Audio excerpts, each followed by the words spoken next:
Welcome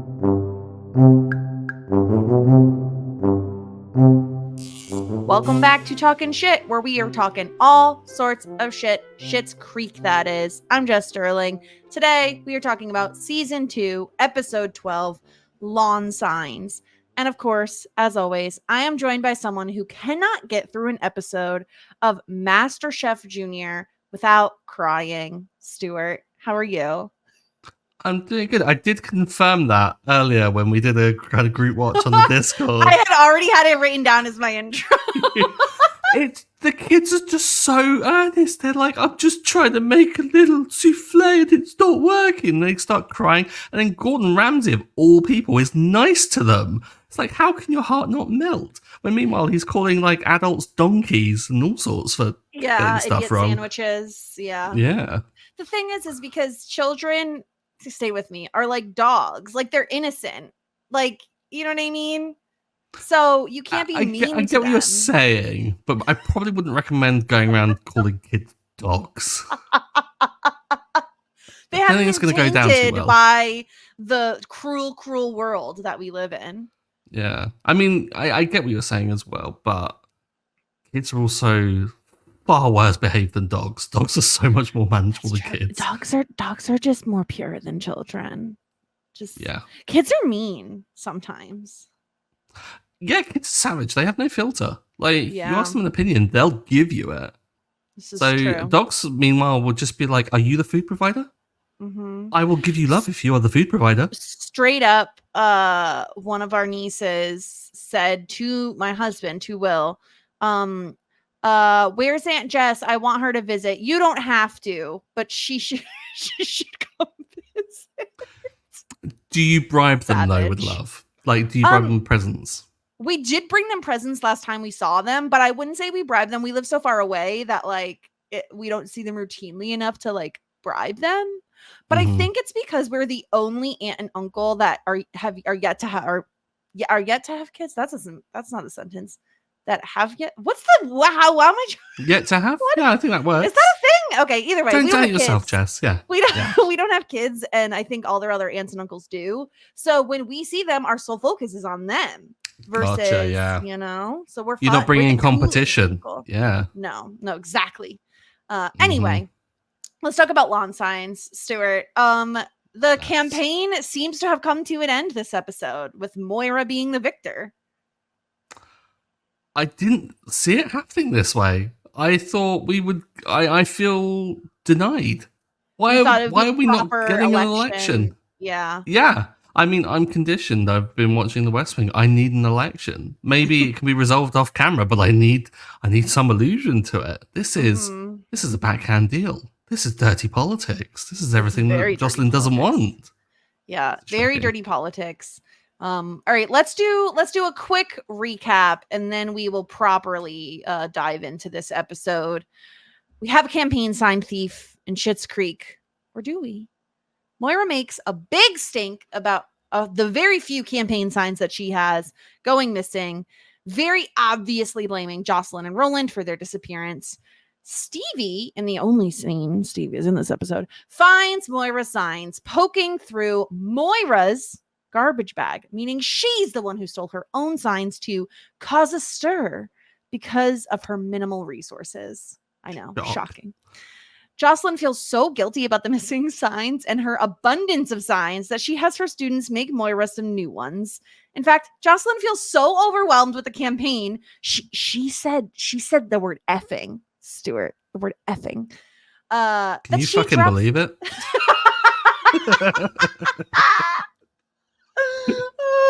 She drops out of the campaign, making Moira the new town councilor for Schitt's Creek. All hail Moira Rose.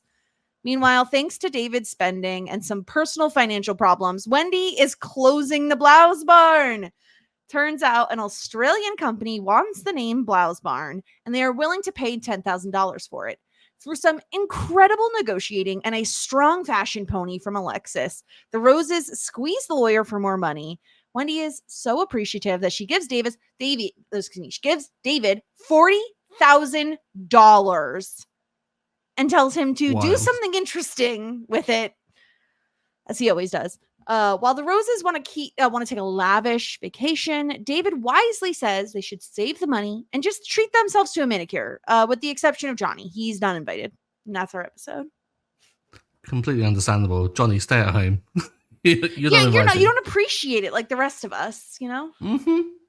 Yeah. I thought this was a good episode. I'd seen a couple of people may have not been so hot on it, and I was like, I don't know. I kind of went into this thinking penultimate. We're going to like get towards the end of things. I thought we would see the build up towards what I assumed that would happen, which was we have the election happen and the result come in the finale, and then that be kind of like how we close off this season.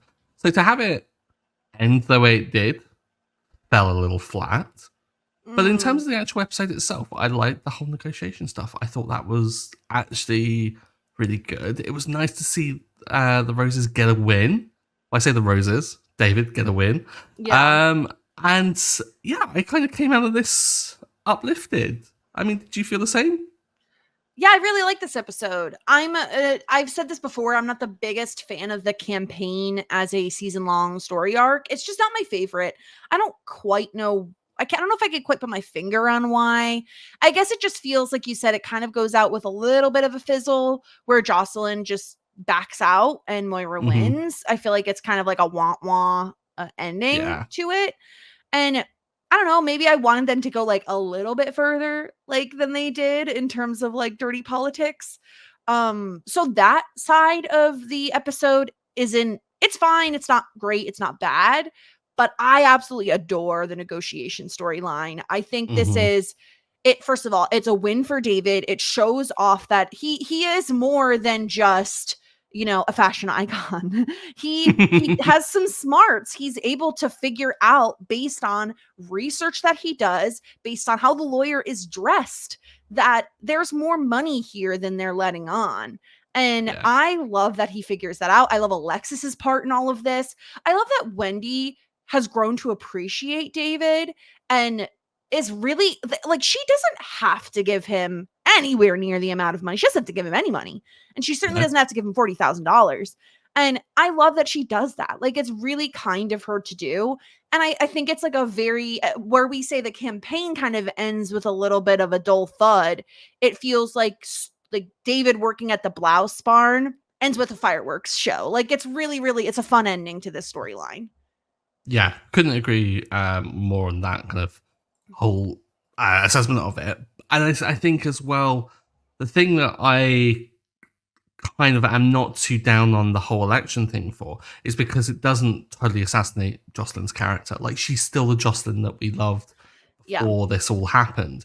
And it is this kind of like, you can tell that it's been Roland's influence. It's been a kind of almost like a snowball of circumstance that has taken her along this journey, and she's realized that she's uncomfortable with it.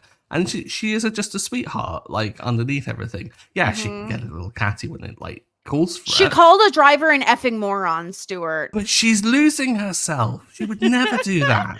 She said, I did say effing, not the actual F word, but it's not me. It's not me. I'm not sleeping, and I can't get through MasterChef Junior without crying. Bless her.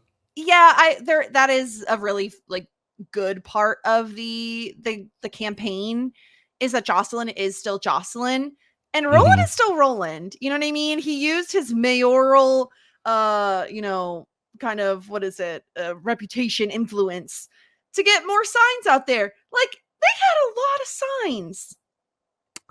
Yeah, it's good that we don't see that in real life politics of people in power calling up and trying to rig elections, right?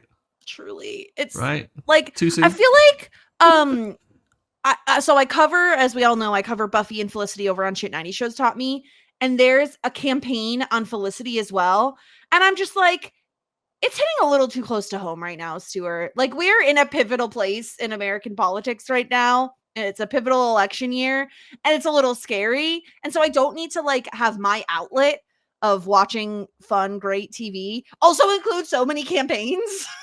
It's too much. It's too much. It's almost like politics. It's just really pervasive. Yeah.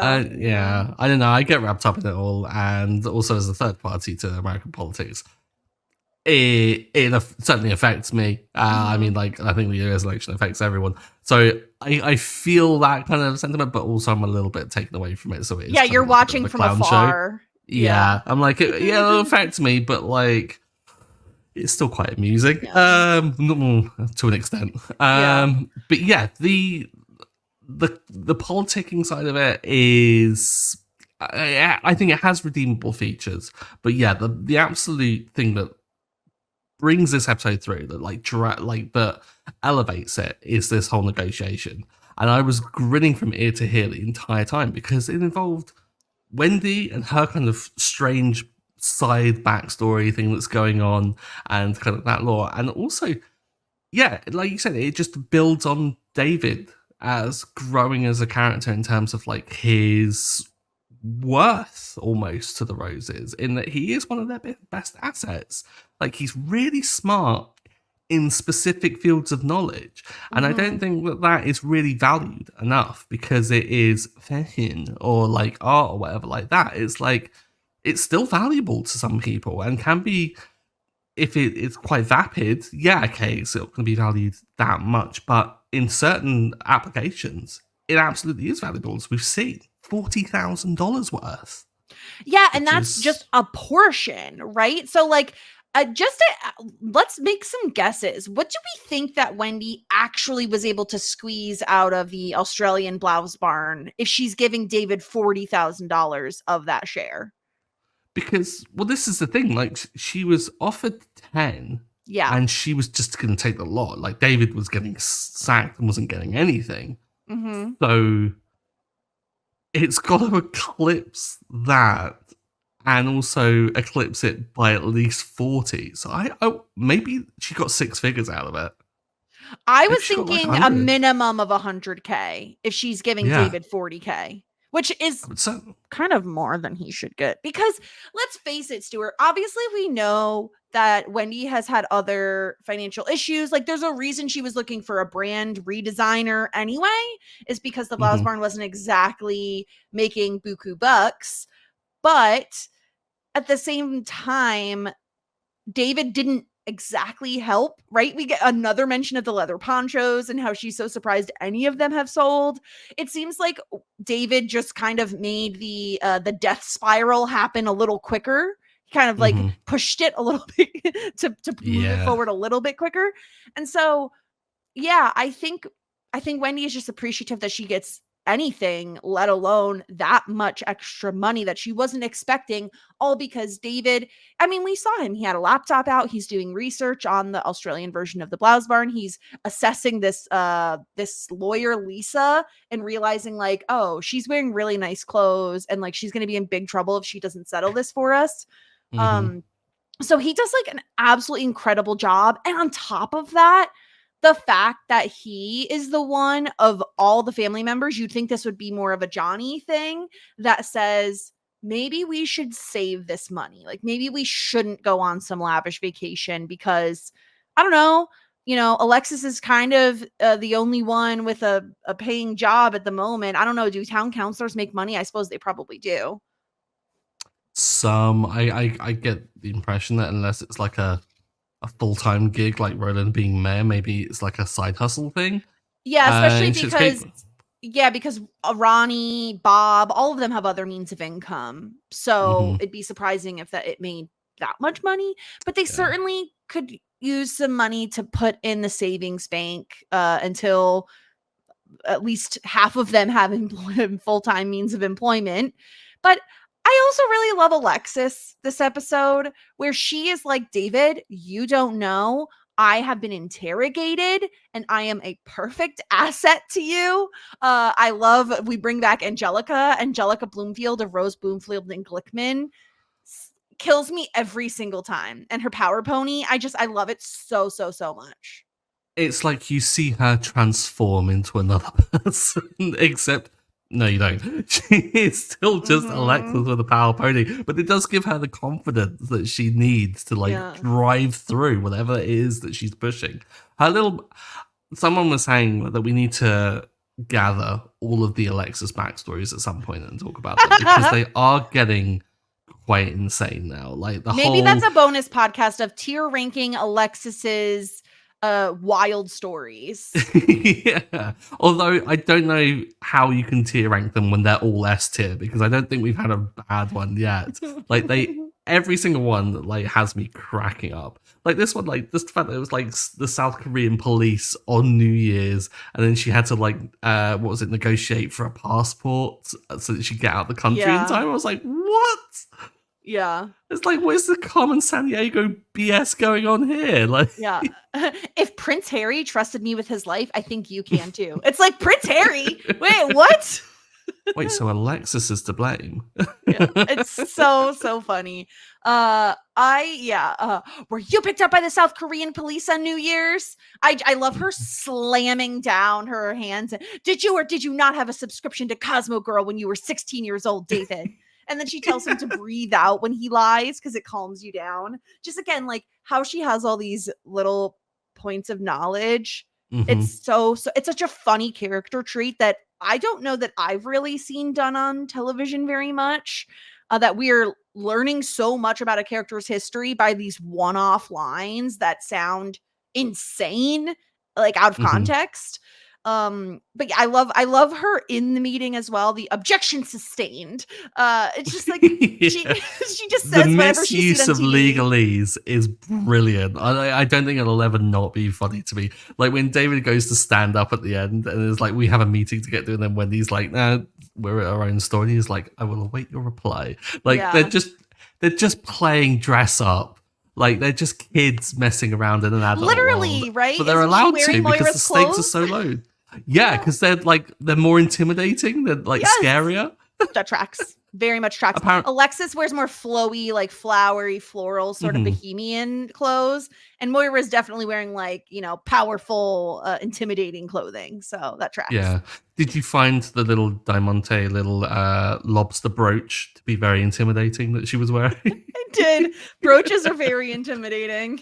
I would never deign to wear a brooch. I just feel like one, you need to like be at least midway through your life before you put a brooch on your clothes.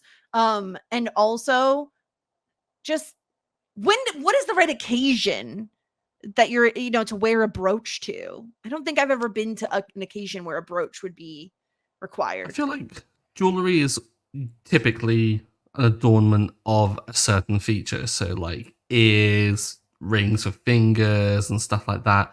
When you run out of those things to gild, I think that's when you have to lean into brooches, because you're just like pinning stuff to yourself. But then how many brooches is too many brooches? You end up like with a whole pin like situation going on. A pin bib, yeah.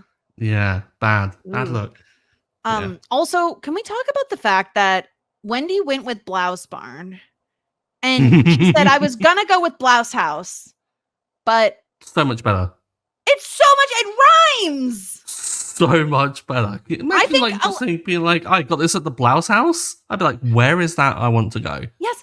Okay. Here's my ranking of like, I feel like alliteration is great. I love alliteration, but rhyming supersedes alliteration. If you can have both, 10 out of 10. But I feel like rhyming goes, wait, you can't have both because then it would be the same word. Either way, alliteration is below rhyming, I think, in naming conventions. with blouse. Like, is that the weird loophole? So where rhyming is better, but if it both rhymes and alliterates, then it's actually both worse than both rhyming and alliteration. It's a double negative and it cancels out. Cancels out each other. Okay. Puns, though. Puns go above all. Yeah. Yes. Because I recently, over the weekend, I took a trip to Portsmouth, New Hampshire, and there was a place there, and it was a grilled cheese sandwich, lunch eatery restaurant named Cheese Louise. Now, no. As soon as I saw the sign, I was like, I must eat there. I must. We have to give them credit for their brilliant marketing. Everything inside was like themed. Everything was like cheesy themed. Even the names of the things were like kind of cheesy themed. It was incredible. Cheese Louise. What more can you want? So that's top, then rhyming, then alliteration. I think. Completely. There used to be a a radio show that I used to listen to when I was working in retail when I was 16 years old. And on the radio show, they had a section that was called Pun Street. And what it was a theoretical high street, or what you all would call like a main street, where all the shops in this theoretical street are made up of shops with puns for names that people have found out in the wild. So people would like send them in to the radio show. And some of my favorites were two. One was a fireplace shop that was in Wimbledon that was called Great Expectations, which to this day I appreciate so much because it just works so well. It's kind of classy, but also a pun. And the best one ever was Indiana Bones and the Temple of Groom, and it was a dog groomers. That's brilliant. It's brilliant. No notes. Fantastic. Just punny names are always the way to go. Always the way to go. But Blouse House is definitely superior to Blouse Barn, especially because a barn, like I feel like nothing says like low budget like a barn. You know, like I don't want to look like I'm dressed for a barn. I mean, it's sold, like, the moment they said Blouse Barn, I knew exactly the kind of place it was. And I knew exactly why Jocelyn liked it, because it was tacky. Because it's tacky. You could buy in bulk. They give what is it, a grieving discount or whatever? A funereal discount. Yeah. But the, that's it. Blouse House might have muddled that a little bit, but I don't think that I would have cared as much, because I'd have been like, it's a fantastic name. Yeah. But speaking of Jocelyn, let's talk a little bit more about the end of the campaign here. What did you make of Moira stealing her own campaign signs and expecting Johnny to be in on the con with her? Firstly, Moira's play here is kind of genius. Like, she's a real political mind, because she realizes she's absolutely outgunned when it comes to the financials. What can she do to flip this around? She goes on the attack and tries to get sympathy. Politics, I have to respect it. It's a really good play. As for the morality, it's pretty bad. But also, Johnny should have seen this coming, right? Like, how did Johnny not know? Johnny has this like set of blinkers on sometimes with Moira West. Sometimes when he like really sees her, he sees her and understands her and gets her. But then there are times when I'm like, do you even know this woman? I'm wondering if because I feel like it's obvious with, with hindsight, because she comes into the diner and is like, woe is me, Johnny, my signs are gone. She doesn't say it when they're in the motel alone, the two of them. You know what I mean? She's making a very big scene. All she had to do was tell him beforehand, like, oh, this is the plan. This is what I'm going to do. I think the problem comes in when you involve Roland. Because while I don't think Jocelyn would have anything to do with stealing anyone's sign, she's too pure of heart. Mm-hmm. I do think Roland, as we know, based on what Jocelyn says, he's willing to dirty politic. And so I think that's the problem. I think that Johnny is immediately ready to blame Roland. I think and especially when he sees Roland pounding 3 signs per lawn, like with his hundreds of signs, I think it's very easy for him to believe that Roland is responsible. But you're right. He should know better. He should, especially the biggest faux pas on Johnny's part is when Stevie returns the signs. Why would he ever think Stevie is involved? As if Stevie gives a crap about local elections enough to do this. That's where I think his biggest mistake is blaming Stevie. Yeah, completely. It's an absolute dick move. And like you said, like, as if Stevie cares about local politics, as if Stevie cares about many things enough anything, to really. do that. Like, it just so doesn't make sense. I in a way, there's a kind of, I guess, a slight romance in the sense that, like, he's so quick to anger to defend Moira because he loves her so dearly. But then I just think, surely you'd see the ruse going on here. You'd see what she's kind of getting at. Yeah. And then the moment you see the signs, you'd put that together. But still, you're just wanting to blame Roland, blame Stevie, blame anyone but her. Yeah, I'm not sure if it just didn't make sense to me. I didn't really gel with this too much. I think it's fair. I think he should know Moira better at this point, given how close they are, given this isn't out of the realm of possibility. Something, in fact, it's exactly in line with who Moira is. So it's a little surprising he didn't catch on until she had to say to him, I did it. And she's proud of it. You know, she says she has limited resources, so she has to cause a stir around town, and she can't take Jocelyn's signs. That would be stealing, and she's running a clean campaign. I do love when she compares this to an episode of Sunrise Bay, the soap opera she's on, where she's stolen her own bebe. Bebe.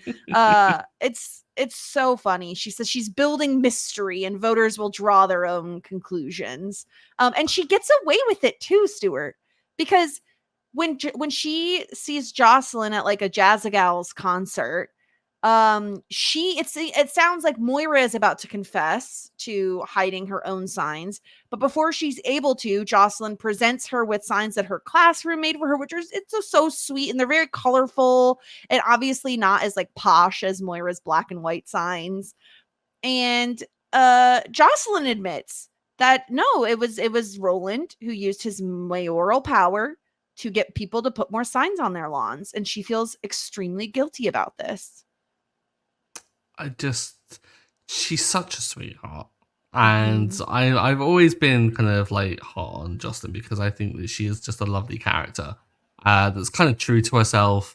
And this whole election has thrown that into question because we've seen her, I wouldn't say fully nasty side, but we've seen a side to Jocelyn that we didn't get before, which has been good in fleshing her out, but then also hasn't been the best because it's not been the most flattering.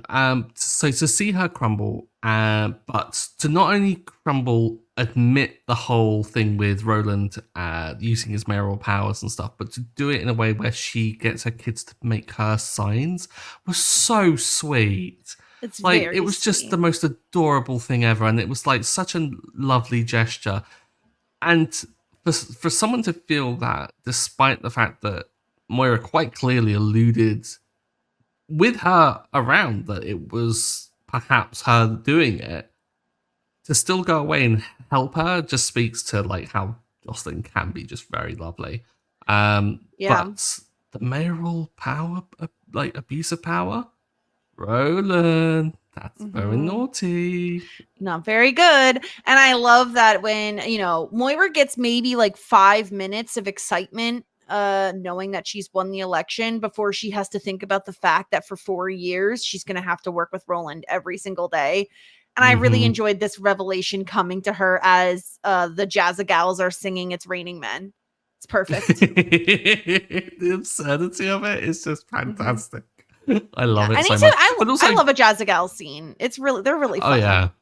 I mean, pipes on them. Like Jazzagals can sing when you actually listen to it. But I love the comeuppance of the whole thing. Like Moira does a kind of a bad thing, gets what she wants out of it, and then has to deal with the consequences, which is more time with Roland, which is only going to lead to hilarity. I actually can't wait to see more Moira and Roland together because I think, oh gosh, the actor's name was absolutely going. Chris Elliott. Chris Elliott and Catherine O'Hara together, I think, are just really good. Like they've got such great comedic chemistry. Like from that slap when we first kind of saw it, it was like, I need more of this. And every time we've had a peppering of it, I've been really excited. So to see them possibly get more scenes together is really exciting. So I can't wait for that. But yeah, it's great to see Moira actually suffer for what she's done. Which is good. Yeah, you know that they're suffering in her future. Exactly.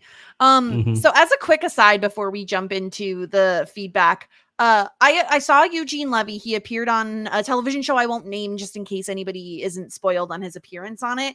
And Will brought up like, oh, do you want to guess how old Eugene Levy is? Because I mean, I really had no idea. And don't you dare Google, Stuart. I'm watching your eyeballs. I'm so tempted. Do you want to make any guesses as to how old the actor Eugene Levy is? Because I was very surprised when I found out his age.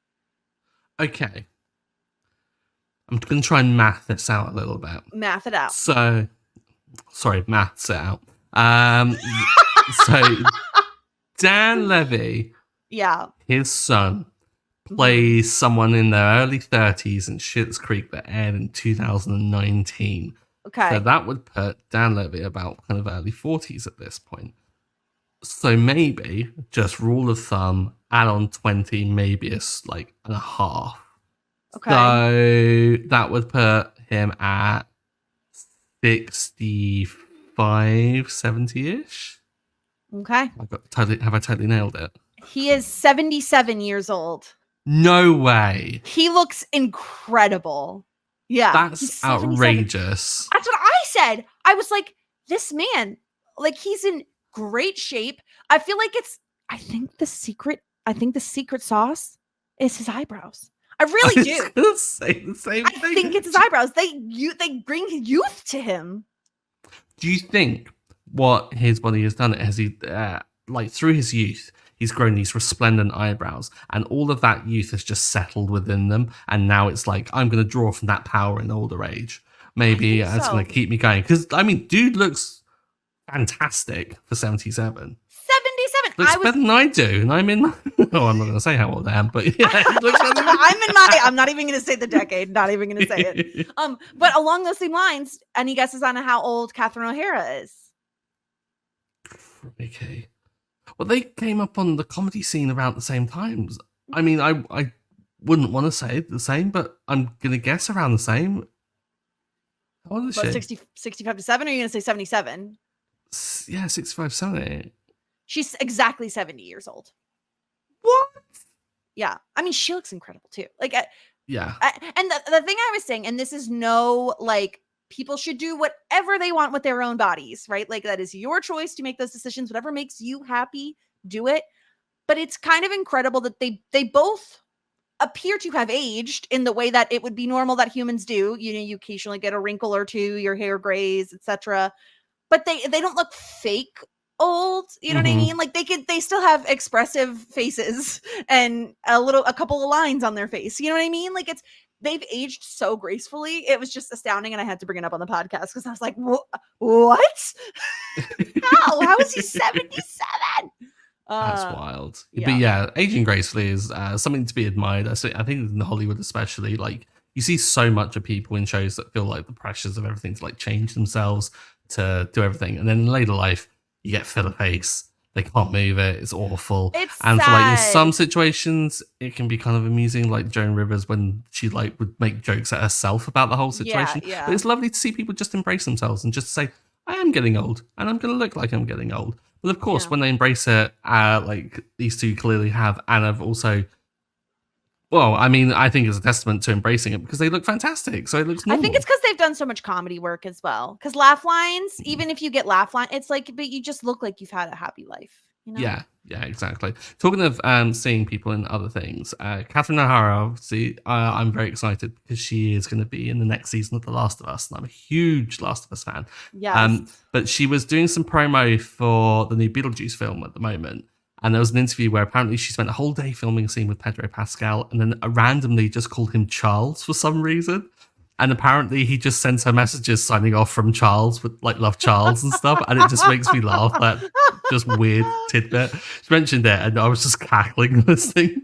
I love that so much. Yeah, I'm really excited to see her in it. It's really nice to see, because again, I don't want to mention what Eugene Levy is in just because I feel like it's an exciting reveal if you haven't watched the thing. But like he's also like still getting really great work, like very notable shows. It just makes me so happy to see them continuing on and like not that they weren't incredible before they were on Schitt's Creek. I'm not trying to say that, but like it's just like it makes me so happy that they're still getting work and that they're still around, you know?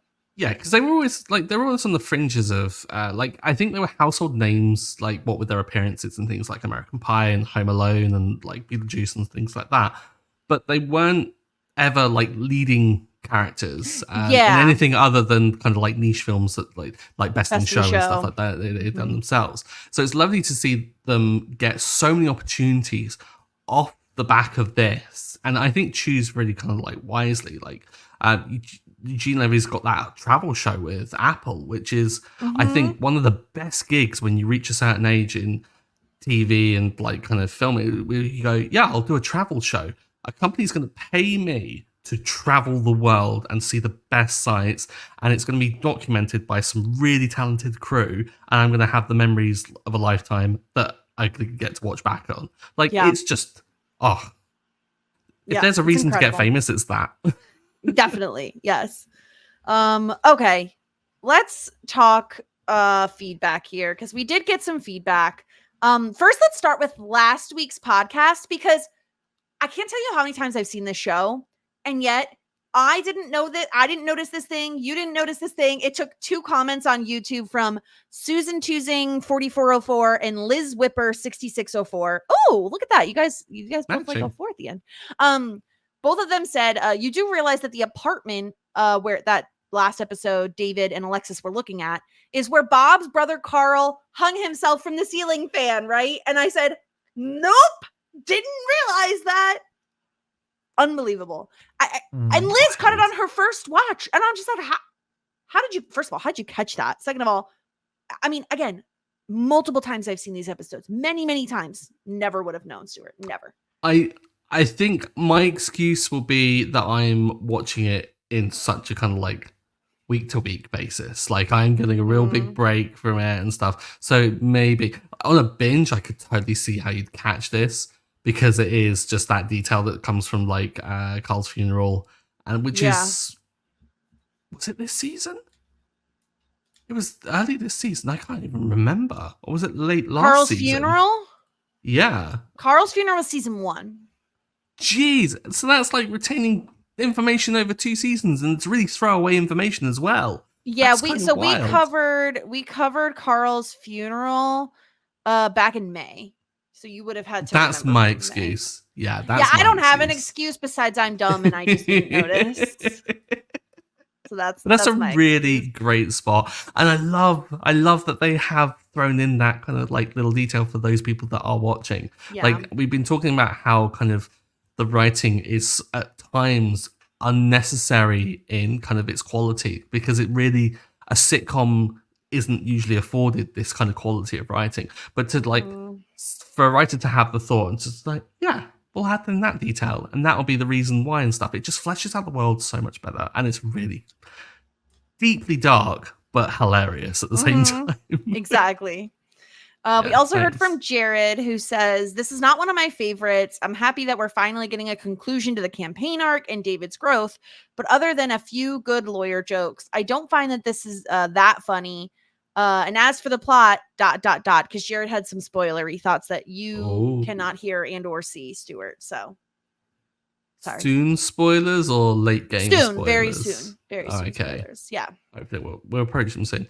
I can see Jared's point of view here. I see that for some people, I can see this why this wouldn't be one of their kind of favorites. For me, the whole lawyering stuff kind of landed, possibly due to the fact that I am kind of removed from that sector of work, so it is a novelty, and maybe it's not quite as funny if you kind of understand it and stuff. But yeah, I got a kick out of it. Yeah. Objection sustained.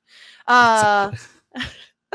Trish says, poor Johnny not getting a manicure at the end. They should have treated him too. He wouldn't have appreciated it, Trish. He wouldn't have. I don't think he deserved it this episode. He wanted David to give up. He's like, oh, that name is too stupid. Get the $10,000 and get out of there. Yeah, what's he know? Trish asks, what does Stuart think will happen to this money? Are they going to be able to save it? What happens to the 40K, Stuart? I think they will. I'd save it. I think that they will hopefully spend it wisely. Hopefully maybe some advice from Johnny will come in a good form, which is that it's one thing to save it and to have it in a bank that's not going to kind of develop money. The best thing to do is to make it make more money. So invest it in something, maybe. Something that's going to help them get back on the feet. I don't want them to invest it in anything like property or anything like that, because I want them still to live in the motel because it's funny. Of course, yeah. But maybe something work-wise, maybe like a business. Bob's Bagels. Maybe they could make Bob's Bagels a thing. Bob's Bagels. If anything, if it's not Bob's Bagels, I'll be furious. I'm just saying. Okay. I'm changing it now. Anything except Bob's Bagels is simply unacceptable. Absolutely. Yeah. Okay. I really want Bob's Bagels. Well, let's get into some ratings here. Stuart, who was simply the best for you this episode? I feel like it's a toss up between two characters, and it's really hard to choose between them. Who are you thinking? Like for the I, two? yeah, so the two, I think it's between David and Jocelyn.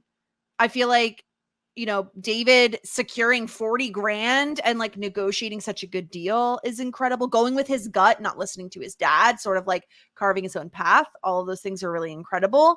And Jocelyn, I think, does a really like kind thing and, has her students make signs for Moira, backs out of the race. I love the fact that she says effing moron. I think that's hilarious. So I think it's a tight race between the two of them.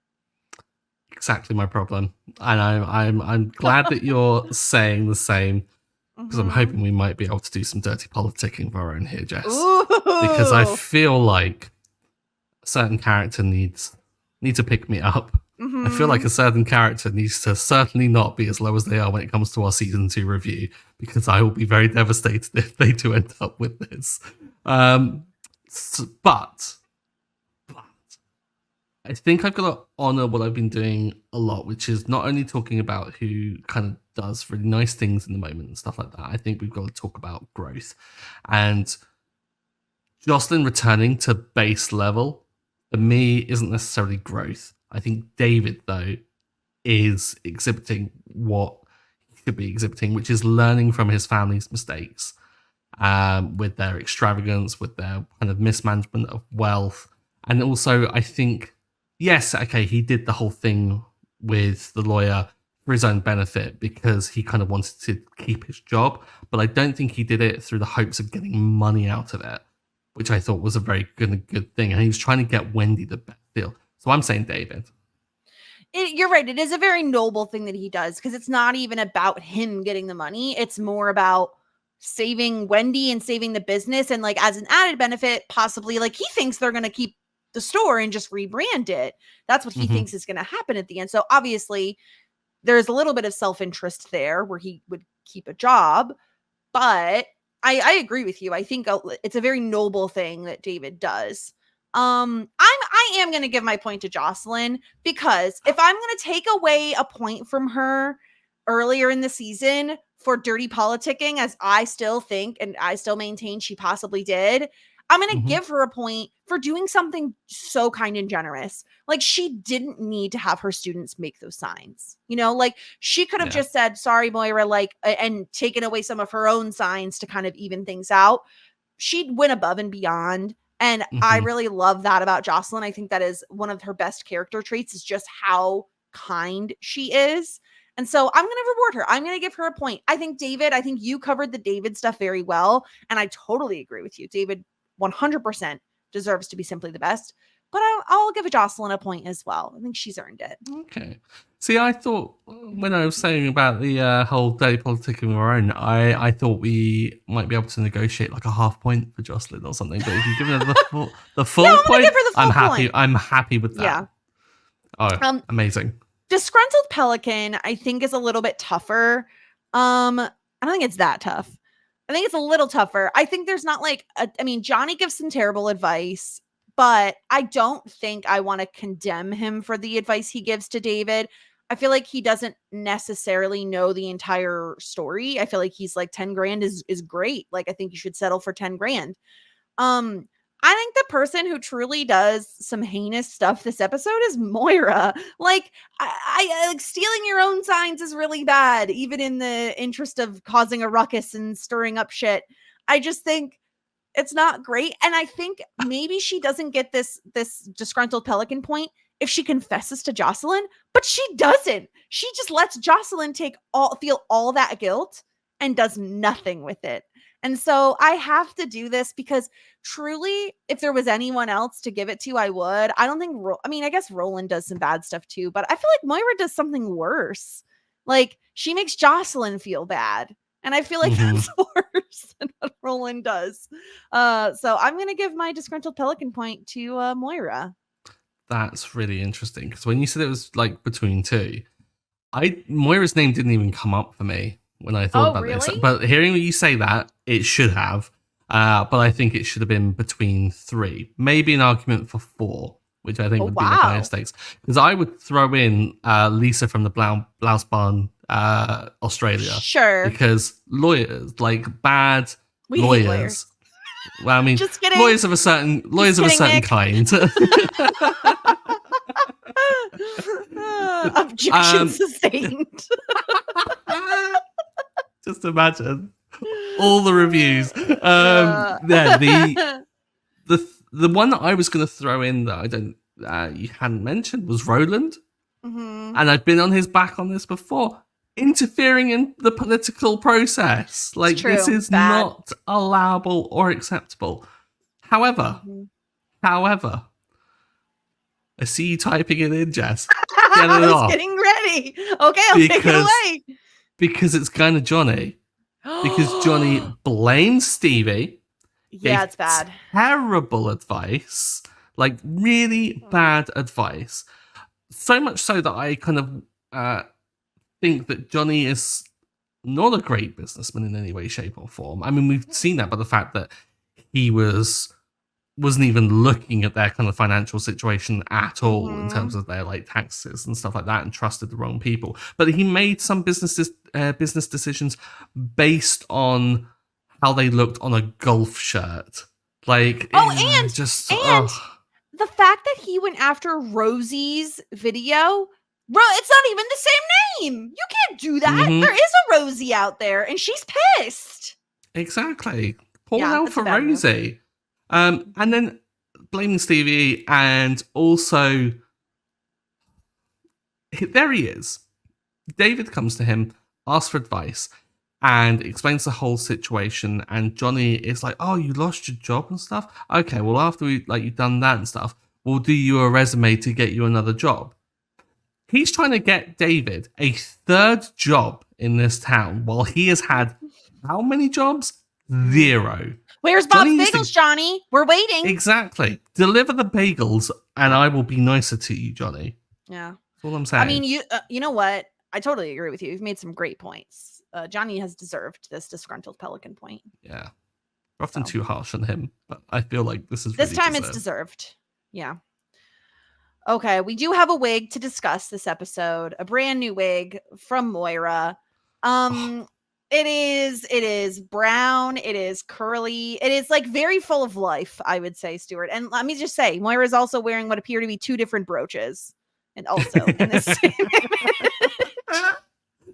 She's an absolute multiple brooch wearer. Yeah, she is. This wig's a strange one. I think this is a completely new one that we haven't seen before. It's very bouncy. Like, it's the kind of wig that I imagine that people that kind of shake their head back and forth would like kind of wear a lot, because it would just bounce around and stuff.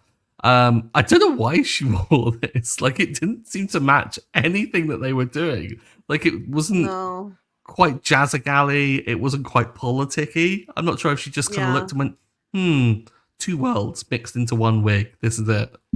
I didn't recall her wearing so many brunette wigs. I think I prefer the blonde and other versus brunette on her. Brunette just seems so normal, and Moira is anything but.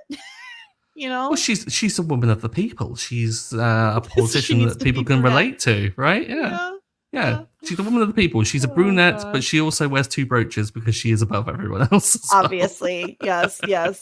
And her campaign signs will only be black and white, as those are the only colors that she will wear, unless she's wearing an all gold ensemble.